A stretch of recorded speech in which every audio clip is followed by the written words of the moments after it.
بسم الله الرحمن الرحيم. ألف لام ميم.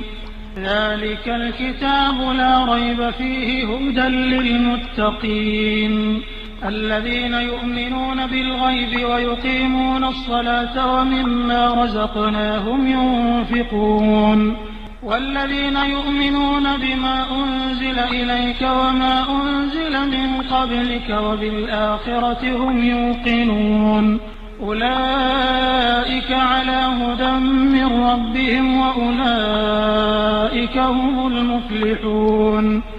إن الذين كفروا سواء عليهم أأنذرتهم أم لم تنذرهم لا يؤمنون.